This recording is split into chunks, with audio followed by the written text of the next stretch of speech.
Hello. Our topic will be how math anxiety affects future math performance. And it's based on the peer-reviewed article, The Amethyst Dataset, Arithmetic Performance, Mathematics Anxiety, and Attitudes in Primary School Teachers and University Students.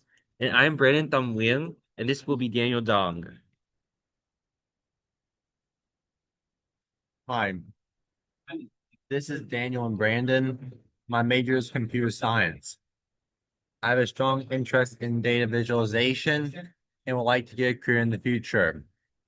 For my part, I'll briefly explain the connection between math anxiety and other anxieties as it relates to math performance, and some ideas on how future generations can avoid inheriting math anxiety. My major is neuroscience. I have a strong interest in mental health and a strong passion for helping people succeed in STEM careers. Here, I was able to combine the two interests by seeing if better mental health can lead to more success in studying mathematics. For my part, I'll explain how math anxiety can affect the performance of individuals, specifically by sex. So, here we try to understand how math anxiety can affect math outcomes, and specifically how this relates to sex.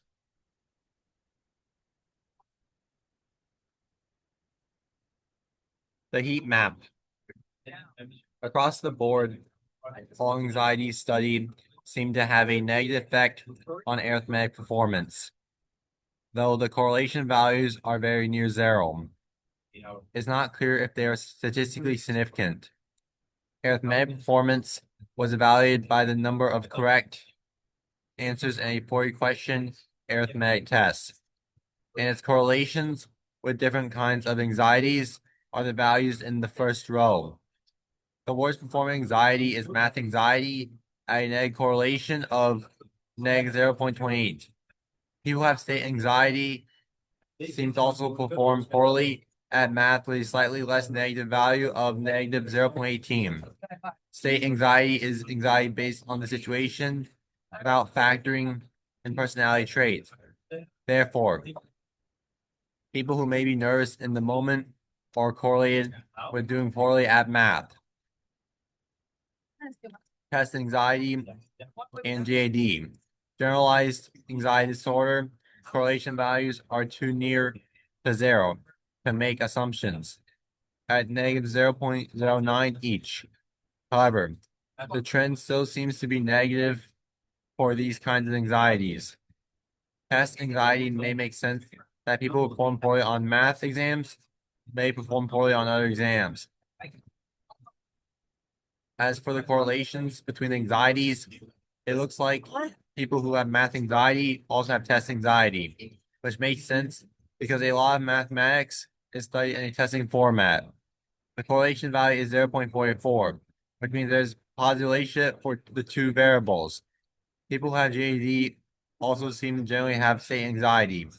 This is a very strong correlation at positive 0.47.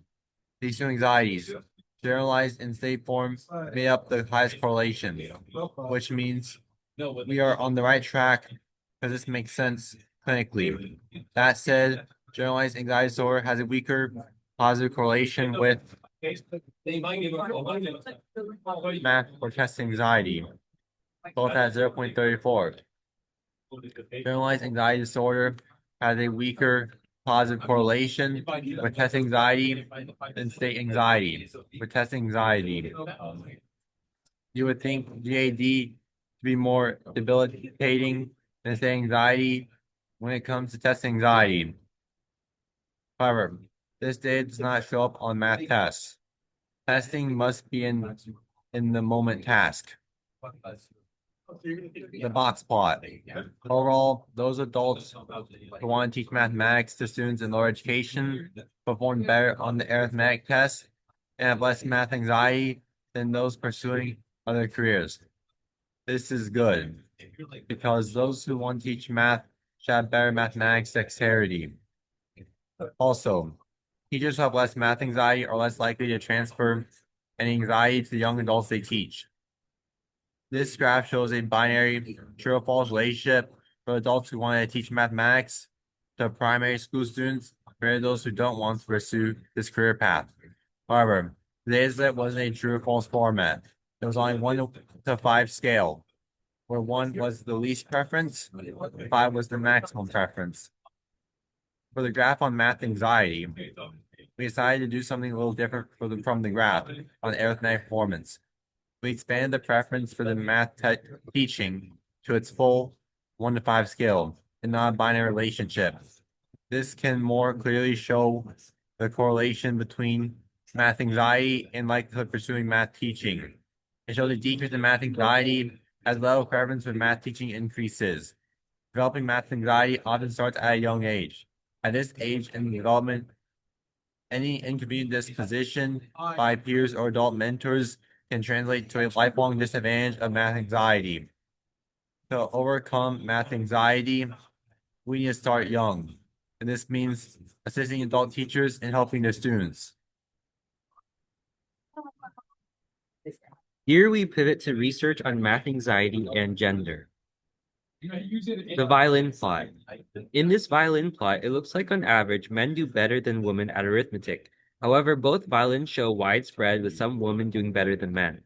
As for the scatter plot, we can see in the arithmetic test, some women do perform well. However, there's a larger bulge towards the lower end of the scale of arithmetic performance, whereas the men have a more even spread across the spectrum. Some men are at the beginning, some are in the middle, and some are at the end. Also, it looks like the men suffer from less math anxiety in general, independent of arithmetic performance. Finally, we have the bar graph. Finally, we will finish with a simple bar graph. The paper asked participants to rank their university courses of study by mathematics rigor on a scale of 1 to 3. A high assessment or a 3 would be computer science, physics, and mathematics. The medium mathematics load would be chemistry, psychology, and economics. Finally, 1 or a low assessment would be classes such as literature, history, and pedagogy, where pedagogy is the study of teaching. The bar graph divides test subjects by sex. The y-axis is not in raw counts because the study tested more men than women, making it hard to compare the two sexes. Instead, we convert the raw counts into percentage of men in that category over total men, percentage of women in that category over total women. We can see that slightly more than 50% of women take the course with the lowest mathematics rigor, less women for medium, and much less women for highest rigor. Once again, the men are more spread out. This may mean the increased math anxiety and low arithmetic performance among women may translate to less inclination for women to pursue STEM careers down the line.